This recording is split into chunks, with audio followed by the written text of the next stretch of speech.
ఈరోజు ఉత్తర తెలంగాణ రాష్ట్ర మహిళా అధ్యక్షులుగా మాట్లాడుతున్న అరుణజ్యోతి గారిని, మరి అట్లాగే తమ్ముడు శ్రీను భాగ్యశ్రీను జిల్లా కార్యదర్శి, మరి తమ్ముడు శ్రీనివాస్ గౌడ్ జిల్లా ఉపాధ్యక్షుడు. మరి ఇలా తాళరాంపూర్ వీడిసి ఆడంబరాలు ఎక్కువైపోయినాయి కాబట్టి మరి వాళ్ళ దౌర్జన్యము గవర్నమెంట్ ఎంబటినే రద్దు చేయాలా. తెలంగాణ రాష్ట్ర వ్యాప్తంగా ఈ వీడిసి అనేది పేర్లు లేకుండా చేయాలి. మరి ఆగడాలు ఆగకపోతే ఇంకా పెద్ద ఎత్తున మా బీసీ ఎస్సీ ఎస్టీ అందరు కలిసి ఇంకా పోరాటం చేస్తామని చెప్తున్నాము.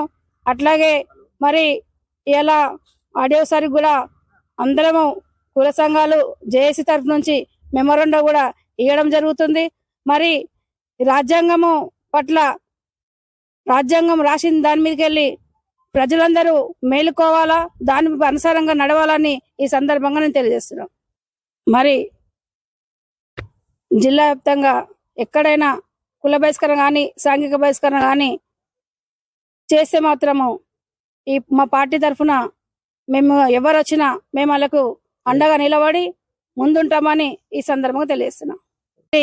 ఈరోజు ఆర్మూర్లో జరిగిన జేఏసీ అన్ని కులాలు మరి పోరాటము జరిగింది కాబట్టి మరి ఎంబటినే తాళరాంపూర న్యాయం జరగకపోతే మా పార్టీ పరకంగా పెద్ద ఎత్తున యుద్ధమ కార్యక్రమం చేపడతామని ఈ సందర్భంగా తెలియజేస్తున్నాం. కొన్ని రోజుల కిందట మోర్తాడ్ మండలం తాళ్లరాపూర్ గ్రామంలో వీడీసీ వాళ్ళు గౌండ కులస్తులని సాంఘిక బహిష్కరణ చేసిన సందర్భంగా ఈ రోజు ఆర్మూర్లో పెద్ద ఎత్తున అన్ని కులస్తులు కలిసి అన్ని కులస్తులు గొల్లోళ్ళు యాదవ్స్ వాళ్ళంతా ఎస్సీలు అందరు అన్ని కులాలను కలుపుకొని ఈ రోజు పెద్ద ఎత్తున ర్యాలీ తీయడం జరిగింది. ర్యాలీలో వీళ్ళందరూ కూడా సంతోషంగా అందరూ రావడం జరిగింది. ర్యాలీని సక్సెస్ఫుల్ గా చేసుకున్నాం. ఈ రోజు మేము ఆర్డీఓ వారికి యూఆర్టీపీ నుంచి మేము మెమోరండం వినతి పత్రం ఇవ్వడం జరుగుతుంది. వాళ్ళకి తక్షణమే న్యాయం ఇప్పటికీ జరగలేని ఎడల మేము యూఆర్టీపీ నుంచి కంపల్సరీగా మేము దీన్ని ఉద్యమంగా తీసుకొని దీన్ని కంపల్సరీ మేము ముందుకు తీసుకుపోతాం. ఇంకోటి ఎక్కడైనా ఏ ఊర్లో అయినా సరే ఈ విలేజ్లలో వీడీసీల మీద వీడీసీలు దౌర్జన్యం చేస్తే మా పార్టీ దగ్గరికి వస్తే మేము తక్షణమే మేము దాన్ని చర్య తీసుకుని న్యాయ పోరాటం చేసి వాళ్ళకి న్యాయం చేస్తామని మేము ఈ సందర్భంగా తెలియజేస్తున్నా.